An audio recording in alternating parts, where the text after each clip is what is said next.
यार दुनिया हमेशा सोचती है कि सत्ता और पावर का खेल सिर्फ मर्दों का है, लेकिन आज अगर आपको मैं ये बोलूं कि यार आज का ये सारा गेम 4 औरतें चला रही हैं तो शौक मत होना। क्यों आज यूरोप के या यूरोपियन यूनियन के वो पावरफुल लोग हिंदुस्तान के साथ डील करना चाहते हैं। I will travel to India, are on the cusp of a historic trade agreement. Indeed, some call it the mother of all deals. कल यूरोपियन कंट्री हिंदुस्तान से कोई भी डील करती है तो उसके पीछे बहुत सारी शर्तें रखी जाती हैं। जब तक ट्रम्प लगातार हिंदुस्तान पर टैरिफ लगा रहे थे तो पूरा यूरोप चुप था। आप सबको पता है कि 2020 को डोनाल्ड ट्रम्प उन्होंने बोला था कि हम आपको 6 अपाची हेलीकॉप्टर देंगे, लेकिन ये हेलीकॉप्टर आपको कब मिले यार? ये हेलीकॉप्टर भी 2025 में कंप्लीट मिले आपको। अमेरिका ये बोलता है कि भाई ये F-35 को आप जब भी यूज करोगे, इसका इस्तेमाल करोगे तो आपको क्या करना पड़ेगा? हमसे परमिशन लेना पड़ेगा। आप समझ रहे हैं? आप शर्त देख रहे हो? ये इन देशों की डील में शर्त होती है जो आम दुनिया को कभी नहीं बताया जाता। ऑपरेशन सिंदूर, हमें किसी और का वेट करना पड़ रहा है कि यार वो देश हमें इंजन दे देगा। जो इंजन हमें 5 साल पहले देने चाहिए वो हमें 5 साल के बाद दे रहा है। ऐसी क्या मजबूरी थी कि एक 48 ईयर की महिला को ही क्या बना दिया अमेरिकी चीफ। यार जो अमेरिका आधे घंटे के अंदर एक स्वतंत्र देश के राष्ट्रपति को उसके देश से उठा लेता है और पूरी दुनिया की नहीं सुनता, उस देश के प्लेन को तुर्की एयर स्पेस नहीं देता। अगर ये रशिया से नफरत करती हैं तो आज MI6 की सबसे पावरफुल कुर्सी में किसको बैठा दो?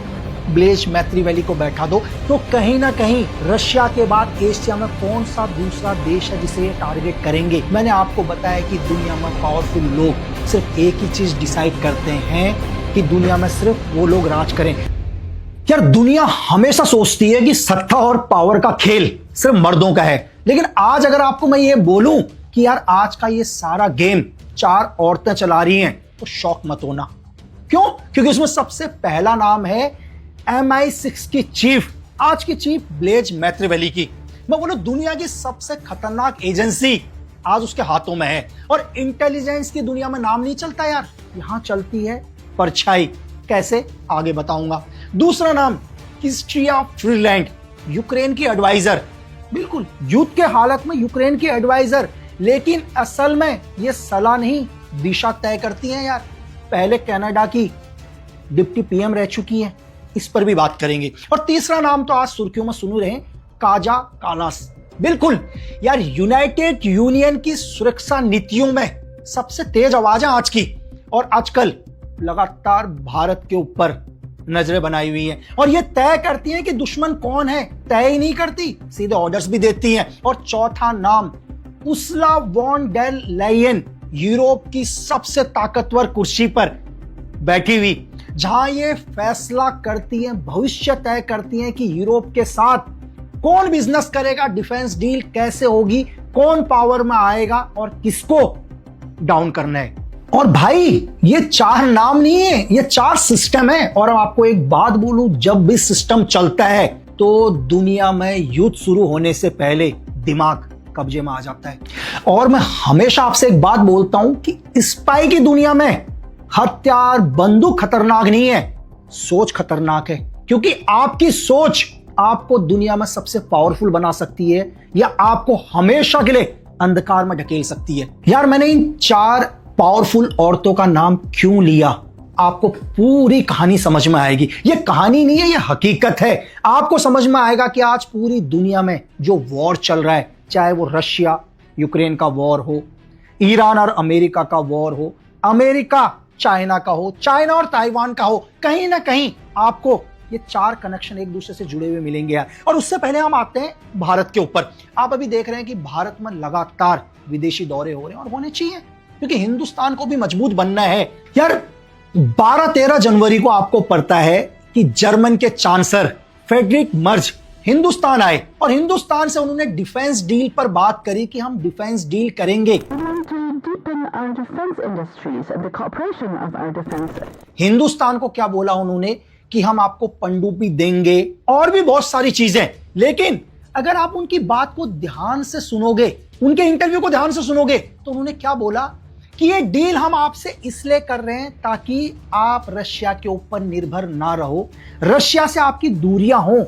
आप मेरी बात समझ रहे हैं? मतलब जर्मनी को हमारे साथ इसलिए डील करनी है ताकि हम रशिया से दूरियां बनाएं। अगर हम रशिया से दूरियां बनाते हैं तो इसमें जर्मनी को क्या फायदा होता है, ये सोचने वाली बात है यार। भारत हो या दुनिया का कोई भी देश हो, उसके लिए आत्मनिर्भर होना बहुत जरूरी है। हम कभी भी आप किसी के ऊपर निर्भर रहोगे तो जब भी दुनिया में आपको उसकी जरूरत पड़ेगी वो आपको ब्लैकमेल करेगा यार, आपको उसी के हिसाब से चलना पड़ेगा।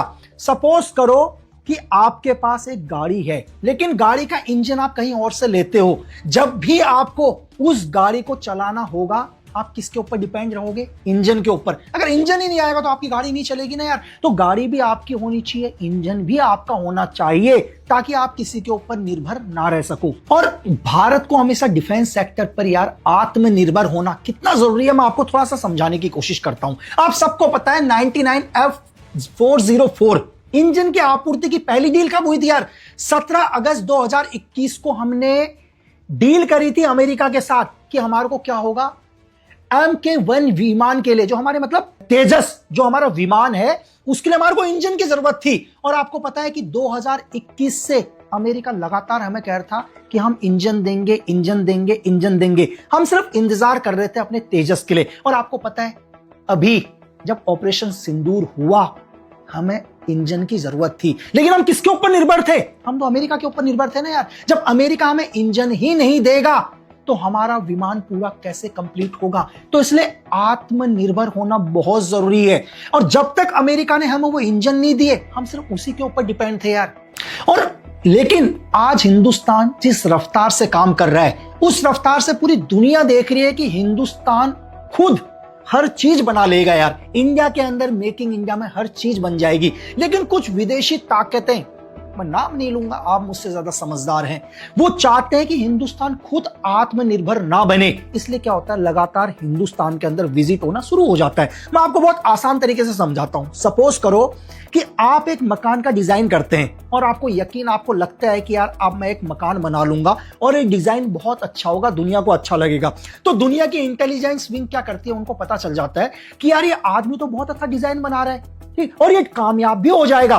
तो वो लोग क्या करते हैं, आपके पास आते हैं और बोलते हैं कि यार हम आपको एक बहुत बढ़िया डिजाइन बनाकर देते हैं ना जो ऑलरेडी हमारे पास है। आपका ध्यान एकदम से क्या होता है, डाइवर्ट हो जाता है। आपको लगता है यार कि हाँ मुझे एक सस्ते में बने हुए मकान का डिजाइन मिल रहा है तो हम इनसे ले लेते हैं। और आप क्या करते हो, जिस डिजाइन को आप बहुत जल्दी बना सकते थे आप इनसे वो डिजाइन ले लेते हो और इनके ऊपर निर्भर करते हो। ये आपको पूरा डिजाइन नहीं देते, ये आपको सिर्फ उतना ही डिजाइन देते हैं जिससे आपका काम चल सके। अगर भविष्य के अंदर उस डिजाइन के अंदर या किसी भी चीज के अंदर कोई भी फॉल्ट होता है तो आप उसको खुद सही नहीं कर सकते। आपको फिर किसके ऊपर निर्भर होना पड़ता है, इन्हीं लोगों के ऊपर निर्भर होना पड़ता है। और ऐसा नहीं है कि पहली बार हुआ। आप सबको पता है कि 2020 को डोनाल्ड ट्रंप की जब भारत की यात्रा थी तो उन्होंने क्या बोला था कि हम आपको 6 अपाची हेलीकॉप्टर की डील पर मोहर लगाई थी। इन्होंने बोला था कि हम आपको 6 अपाची हेलीकॉप्टर देंगे जो शायद $800 मिलियन, मतलब लगभग 56-5700 करोड़ के आसपास की ये डील थी। लेकिन आप सोचो कि 2020 पर मोहर लग गई थी अपाची हेलीकॉप्टर्स पर, लेकिन ये हेलीकॉप्टर आपको कब मिले यार? ये हेलीकॉप्टर भी 2025 में कंप्लीट मिले आपको। तो 2020 की डील 2025 में, इसके बीच में भी बहुत सारी ऐसी सिचुएशंस आई कि हमारे को हमारे डिफेंस के लिए जरूरत थी, लेकिन यूएस को लगा कि नहीं अब देना चाहिए तो तब दिया। आप सोचो कि आज मैं बीमार हूं और मुझे दवाई की जरूरत है तो एक डॉक्टर आकर बोलता है कि मैं आपको दवाई दे दूंगा, टेंशन मत लो, और मुझे बुखार आया हुआ है, कुछ भी XYZ, वो मुझे आज दवाई नहीं देता, भाई मैं मरने की हालत में आ जाऊंगा। और वो दवाई मुझे कब देते हैं? 4 साल के बाद। तो सेम वही चीज आपको या हमें हिंदुस्तान को आत्मनिर्भर बनना पड़ेगा यार। हमारे को खुद इतना पावरफुल बनना पड़ेगा कि हम दुनिया के किसी भी देश के ऊपर निर्भर ना रहें। यार जो हेलीकॉप्टर की खेप हमें दिसंबर में मिली वो हमें पहले भी मिल सकती थी, लेकिन अमेरिका क्या बोलता है? अमेरिका बोलता है कि मैंने तो आपके हेलीकॉप्टर्स को भेज दिया था और 1 नवंबर को वो ब्रिटेन भी पहुंच गए थे। लेकिन जब वो ब्रिटेन से हिंदुस्तान के लिए आए एक विमान में तो तुर्की ने क्या किया यार? तुर्की ने बोल दिया कि मैं अपना एयर स्पेस ही नहीं दूंगा। मतलब तुर्की बोलता है कि मैं अमेरिका के प्लेन के लिए जो हिंदुस्तान जो जा रहे हैं उसके लिए अपना एयर स्पेस यूज नहीं करने दूंगा। तो इस विमान को क्या हुआ, दोबारा अमेरिका जाना पड़ा। अब एक छोटा सा सवाल मैं आपसे पूछ रहा हूं, आपको क्या लगता है कि तुर्की ने ये स्पेस खुद नहीं दिया या तुर्की के ऊपर दबाव डाला गया कि ताकि पूरी दुनिया को ये नजर आए कि तुर्की अपना एयर स्पेस नहीं दे रहा है? यार, जो अमेरिका आधे घंटे के अंदर एक स्वतंत्र देश के राष्ट्रपति को उसके देश से उठा लेता है और पूरी दुनिया की नहीं सुनता, उस देश के प्लेन को तुर्की एयर स्पेस नहीं देता। या वो एयर स्पेस इसलिए नहीं देता क्योंकि ये हेलीकॉप्टर हिंदुस्तान पहुंचने थे, या तुर्की के ऊपर किसी ने दबाव बनाने की कोशिश करी? आप सिर्फ ये सोचो, क्योंकि दुनिया में हमें जो दिखाया जाता है, जो हमें मीडिया बोलती है, जो हम न्यूज में पढ़ते हैं, वही सच नहीं होता। पर्दे के पीछे कुछ पावरफुल गेम चलते हैं, पावरफुल चीजें होती हैं जो हमें कभी नजर नहीं आता। हम सिर्फ फ्रंट में उसे देखते हैं जो हमें दिखाई देता है या सुनाया जाता है। तुर्की ने मना कर दिया, प्लेन वापस चला गया। भाई, हिंदुस्तान को हेलीकॉप्टर मिले ही नहीं। यार, आपके सामने एक छोटा सा उदाहरण है, आप एक क्लिप देखो। We can mobilize 280,000 soldiers within weeks. We have 62 F-18s. Your next question is going to be, do they fly without Americans? No, they don't. ये इंटरव्यू है फिनलैंड के पीएम अलेक्जेंडर स्टब का। यार, वो क्या बोल रहे हैं कि अमेरिका ने हमें F-35 इस्तेमाल करने की परमिशन ही नहीं दी है। अमेरिका ये बोलता है कि भाई, ये F-35 को आप जब भी यूज करोगे, इसका इस्तेमाल करोगे, तो आपको क्या करना पड़ेगा, हमसे परमिशन लेना पड़ेगा। आप समझ रहे हैं? मतलब अमेरिका ने उन्हें F-35 दिया, लेकिन जब भी फिनलैंड इसको इस्तेमाल करेगा तो क्या अमेरिका से परमिशन लेगा? यार, आप सोचो कि कल फिनलैंड के ऊपर कोई हमला कर दे, अब वो कहेगा नहीं यार, पहले अमेरिका से परमिशन लेगा कि सर, क्या हम इसको इस्तेमाल कर सकते हैं? आप शर्त देख रहे हो? ये इन देशों की डील में शर्त होती है जो आम दुनिया को कभी नहीं बताया जाता। आज भी मैं सिर्फ आपको ये इसलिए समझा रहा हूं कि कल यूरोपियन कंट्री हिंदुस्तान से कोई भी डील करती है तो उसके पीछे बहुत सारी शर्तें रखी जाती हैं। ऐसा नहीं है कि अगर उन्होंने कोई डिफेंस डील कर दी, आपको कोई प्लेन दे दिया, आपको कोई एयर डिफेंस दे दिया, तो हर चीज दे दी। नहीं, पूरा एक्सेस कभी नहीं देते। मेरी बात समझ रहे हो? कहने का मतलब यह है कि अगर सपोज करो कि अगर मेरी ये वॉच कोई देश मुझे दे रहा है, तो सिर्फ ये वॉच देगा, इस वॉच का पूरा एक्सेस नहीं देगा। फॉर एग्जाम्पल के लिए कि अगर इस वॉच का कोई भी पार्ट्स कल खराब हो जाता है तो मुझे क्या करना पड़ेगा, फिर उसी देश के ऊपर दोबारा निर्भर रहना पड़ेगा। क्योंकि यार, मेरे लिए तो पूरी घड़ी खराब है ना यार, क्योंकि मेरी घड़ी का क्या हो गया, डिस्प्ले खराब हो गया।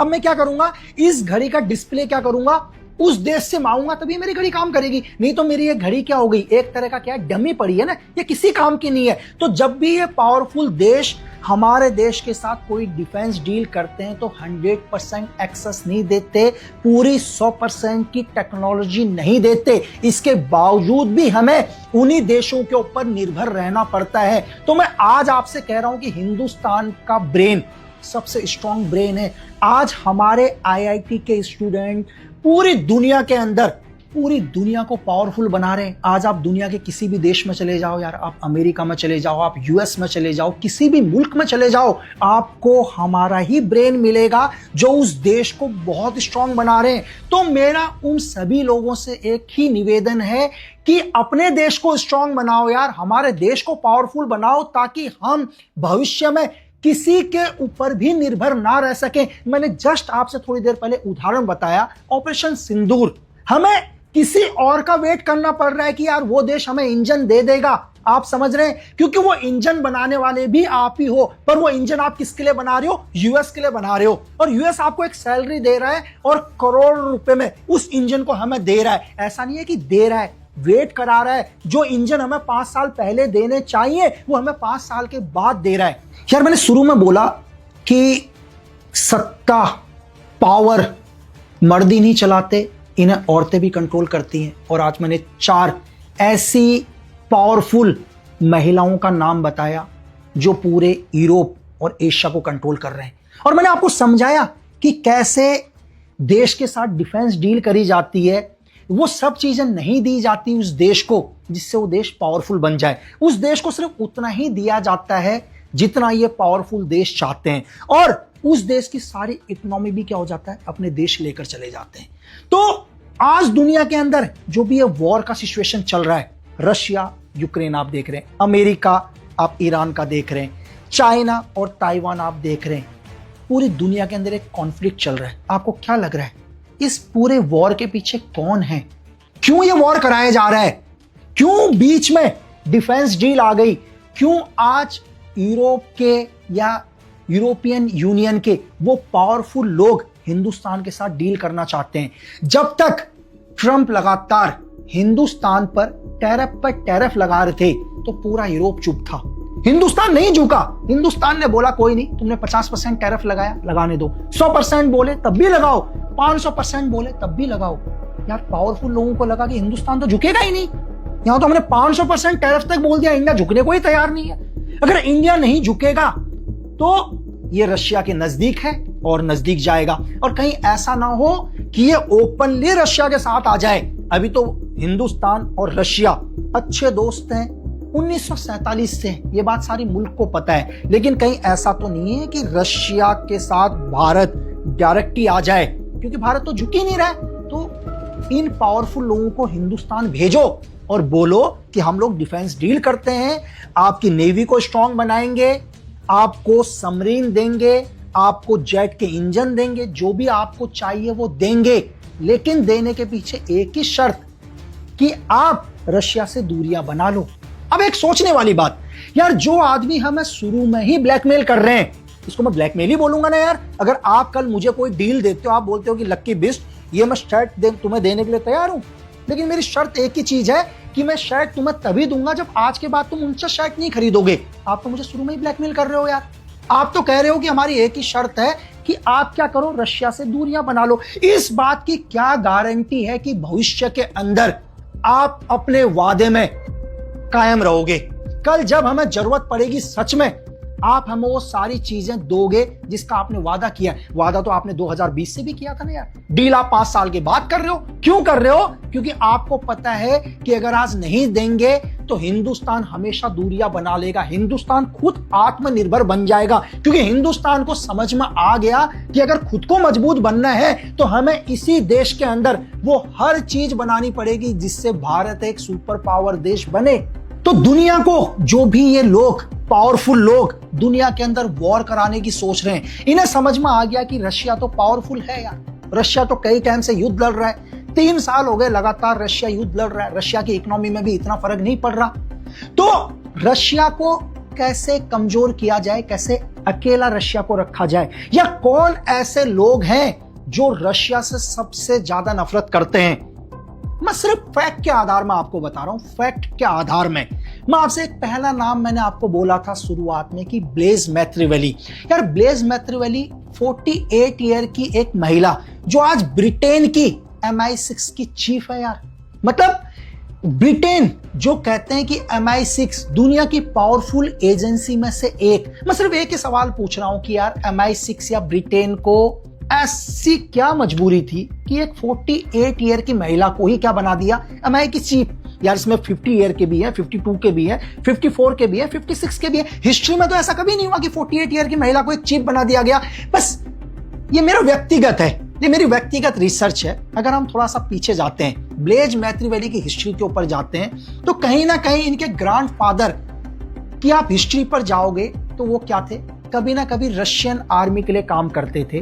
और रशियन आर्मी में काम करने के बाद उन्होंने रशिया के साथ क्या कर दिया, गद्दारी करी। और वो किस में जाकर चले गए, जर्मन आर्मी में चले गए और वो जर्मनी के लिए काम करने लगे। इन्होंने कई रशियंस को मारा और इन्हें नाम दिया द बॉचर का नाम, समझ रहे हो, कसाई का नाम। इन्होंने हजारों लोगों को मारा। और आप सबको पता है कि हिटलर के मरने के बाद जितने भी नाजी सोच के लोग थे वो दुनिया में क्या हो गए, अंडरग्राउंड हो गए। ये हम सोच रहे थे कि नाजीवाद दुनिया में खत्म हो चुका है, नाजी सोच दुनिया में खत्म हो चुकी है। तो दुनिया में कहीं ना कहीं पावरफुल लोगों को लगा कि कहीं ना कहीं ब्लेज मैत्रीवेली दुनिया में सबसे ज्यादा नफरत किससे करती हैं, रशिया से करती हैं।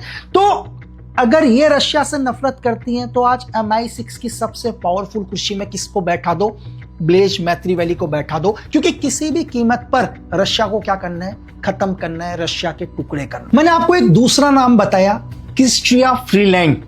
अगर आप इनकी हिस्ट्री भी ध्यान से देखोगे यार तो ये कनाडा की एक बड़ी नेता है। यार कनाडा की बड़ी नेता, वहां की डिप्टी PM भी रह चुकी है।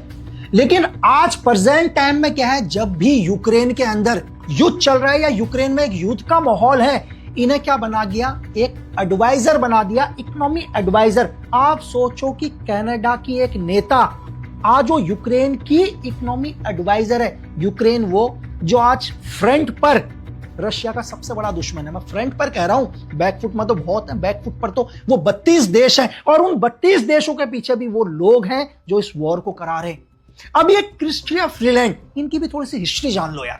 जैसे मैंने आपको पहले ही बताया कि एक कनाडा की डिप्टी प्राइम मिनिस्टर भी रह चुकी है यार, है ना, तो इसका मतलब पॉलिटिकल तो मजबूत है ही। अगर मैं इनके परिवार की बात करूं, इनके नाना माइकल चोमिक, बिल्कुल माइकल चोमिक, ये नाम मुझे थोड़ा सा बोलने में डिफिकल्ट है नाम, तो मैं स्क्रीन में आपको नाम क्लियर लिखूंगा। इनके नाना एक नाजी सोच, मतलब जो नाजियों के लिए काम करते थे, ये मैं नहीं कह रहा हूं, ये हिस्ट्री बोलती है। इनके नाना जी क्या थे, एक न्यूज़पेपर के अंदर एडिटर थे उस टाइम जब यूएसएसआर हुआ करता था पूरा का पूरा। और इनके नाना क्या करते थे, जो भी न्यूज के अंदर लिखते थे वो क्या करते थे, नाजीवाद को बढ़ावा देते थे। वो एक सैनिक नहीं थे, उन्होंने गोली नहीं चलाई, लेकिन उनके लिखे हुए शब्दों से दुनिया के अंदर नाजीवाद फैला, हजारों नाजी पैदा हुए। तो कहीं ना कहीं क्या है, इनके ग्रैंडफादर का भी कनेक्शन किसके साथ, नाजी के साथ। ये आपको मैंने एक छोटा सा दूसरा उदाहरण दिया। और आज जो भी नाजी सोच है, वो दुनिया में सबसे ज्यादा नफरत किससे करता है, सबसे ज्यादा नफरत ही रशिया से करता है, क्योंकि कहीं ना कहीं उनको लगता है कि नाजीवाद को खत्म करने के पीछे कौन था, रशिया था, जिसने पूरे नाजियों को खत्म किया। ये सोच है आज के उन लोगों के लिए जो नाजीवाद की सोच रखते हैं, जिन्हें लगता है कि दोबारा नाजीवाद आना चाहिए। तीसरा नाम आप सबको पता है यार, काजा कालस, आजकल हिंदुस्तान की हर मीडिया में है। ये यूरोपियन यूनियन की एक बहुत बड़ी लीडर है, सब जानते हैं इनको। इनका काम क्या है, यूरोपियन यूनियन की तरफ से दुनिया में नीति और सुरक्षा को संभालना। लेकिन पहले ये क्या थी, पहले एस्टोनिया की प्राइम मिनिस्टर रह चुकी है यार। और आपको पता है इन्होंने रिजाइन दिया, और रिजाइन देने के बाद ये यूरोपियन यूनियन की एक लीडर बनी है। आप समझ रहे हैं। और अगर आप इनकी और थोड़ी सी हिस्ट्री जानो, जिस टाइम पूरे यूरोप के अंदर या दुनिया में रशिया और यूक्रेन का वॉर चल रहा था, तो इनका पति का नाम बहुत फेमस हुआ, क्योंकि दुनिया के अंदर तो ये बता रहे थे कि हम वॉर के खिलाफ हैं, हम वॉर नहीं चाहते। लेकिन कहीं ना कहीं इनके पति का भी कनेक्शन किसके साथ हुआ, यूक्रेन के अंदर उस टाइम वेपन्स को पहुंचाना, या वो सब चीजों को पहुंचाना जो वॉर को बढ़ावा देते हैं। और चौथा नाम उर्सुला वॉन डेर लेyen, ये सब नाम आप जानते हैं। ये यूरोपियन यूनियन की सबसे पावरफुल कुर्सी पर है, आप इन्हें बॉस भी कह सकते हैं यार। इनके पास ताकत है, ये फैसले लेती हैं। लेकिन ये कौन है, अगर आप इनकी हिस्ट्री पर भी जाओगे तो आपको कहीं ना कहीं निकलेगा यार, इनका भी लिंक आपको किससे निकलेगा, इनका भी लिंक आपको जर्मन से निकलेगा, कि एक जर्मनी की पॉलिटिकल फैमिली से बिलोंग यार। ये पहले क्या रह चुकी हैं, ये जर्मनी में मंत्री भी रह चुकी हैं। लेकिन सोचो कि फिर दोबारा जर्मनी, तीसरी बार मैं आपको जर्मनी का नाम ले रहा हूं। मैंने ब्लेज मैक्रिवेली में जर्मनी का नाम लिया, मैंने यूक्रेन की इकोनॉमिकल एडवाइजर में जर्मनी का नाम लिया, लेकिन मैं इनमें भी जर्मनी का नाम ले रहा हूं कि ऐसा क्या है कि सबका कनेक्शन कहीं ना कहीं जर्मनी के साथ निकल रहा है। और इनके अगर आप बड़े विवाद सुनो, विवाद मतलब जब इस सुर्खियों में आई, जब पूरी दुनिया ने ये बोला कि कोरोना एक बायोकेमिकल वेपन है, इन्होंने इसका विरोध किया यार। इन्होंने फार्मा इंडस्ट्री के साथ बोला नहीं कि जो भी ये वैक्सीन बन रही है, ये वैक्सीन लोगों को लगनी चाहिए। चाहे मीडिया ने नहीं दिखाया कि इस वैक्सीन का बच्चों के ऊपर या बूढ़ों के ऊपर क्या असर रहा, कितने लोग हार्ट अटैक से मारे गए, ये दुनिया के किसी मीडिया में नहीं आया यार। और इतना ही नहीं यार, ये पता है डिफेंस मिनिस्टर भी थी जर्मनी की, तब भी इनके साथ बहुत विवाद हुए हैं। मतलब आज जो यूरोपियन यूनियन की सबसे पावरफुल चेयर पर बैठी हुई है, वो कभी जर्मनी की डिफेंस मिनिस्टर भी रह चुकी हैं। तो मुझसे ज्यादा आप समझदार हैं। मैंने बताया कि इस दुनिया में रशिया से सबसे ज्यादा नफरत कौन करता है, तो दुनिया में कोई ना कोई तो है जो जिन्होंने इन्हें पावर में लेकर आए। क्योंकि पावरफुल लोग ही यार आपके दुश्मन को बर्बाद कर सकते हैं। सपोज मैं आपको एक छोटे से उदाहरण के साथ समझाने की कोशिश करता हूं कि मैं बिल्कुल व्हाइट कॉलर आदमी, बहुत सज्जन व्यक्ति, दुनिया के सामने बहुत अच्छा बनकर रहता हूं, लेकिन मुझे लगता है कि मेरा कोई दुश्मन है जिसे मैं डायरेक्ट कुछ नहीं कर सकता, क्योंकि मैंने तो दुनिया में क्या है, व्हाइट कॉलर कपड़ा पहना हुआ है, सारी दुनिया मुझे अच्छा समझती है, सारी दुनिया मुझे पूछती है। लेकिन मैं कुछ ऐसे लोगों को पावर में लेकर आऊंगा जो मेरे दुश्मन से सबसे ज्यादा नफरत करते हैं। इनडायरेक्ट तरीके से मैं उन लोगों से क्या करूंगा, अपने दुश्मन को खत्म करवाऊंगा। तो मैं कौन है वो पावरफुल लोग जो आज नाजी सोच या जो नाजी को सपोर्ट करते हैं, उन्हें पावर में लेकर आ रहे हैं ताकि रशिया को खत्म किया जा सके। और यह सिर्फ रशिया तक ही नहीं रुकेगा। अगर आप इनकी हिस्ट्री पर जाओगे तो कहीं ना कहीं रशिया के बाद एशिया में कौन सा दूसरा देश है जिसे ये टारगेट करेंगे, दूसरे के बाद ये कौन सा तीसरा देश है जिसे टारगेट करेंगे। मैंने आपको बताया कि दुनिया में पावरफुल लोग सिर्फ एक ही चीज डिसाइड करते हैं कि दुनिया में सिर्फ वो लोग राज करें। जो हमारी बाउंड्रीज है ना यार, जो हमारी सीमाएं बनी है, ये हम लोगों के लिए बनी है, आपके लिए और मेरे लिए, कि ये हिंदुस्तान है, ये पाकिस्तान है, ये बांग्लादेश है। जो सेकंड लोग हैं, मतलब दो टाइप के लोग, एक आप और हमारे जैसे लोग, एक दूसरे कैटेगरी के लोग, उनके लिए दुनिया में कोई सीमाएं नहीं लगती यार। उनके लिए पूरी दुनिया एक ही है, क्योंकि पूरी दुनिया में उन्होंने ही क्या करना है, राज करना है। और आपने कुछ दिन पहले भी न्यूज में देखा यार कि पोलैंड के फॉरेन मिनिस्टर, ठीक है, राडलो, बहुत मुश्किल नाम है यार, राडलोसॉव, इंडिया आए। इंडिया आने के बाद कई विदेश नीतियों पर उन्होंने बात करी और सबसे इंपॉर्टेंट चीज उन्होंने क्या बोली कि हम आपके साथ डील करेंगे ताकि आप फिर से क्या हो, रशिया के ऊपर निर्भर ना रहो यार, है ना, आप हमारे साथ डील करो। मतलब आप मतलब हर आदमी को सिर्फ एक ही दिक्कत है कि हम रशिया के ऊपर निर्भर ना रहें, मतलब हम आपके ऊपर निर्भर रहें।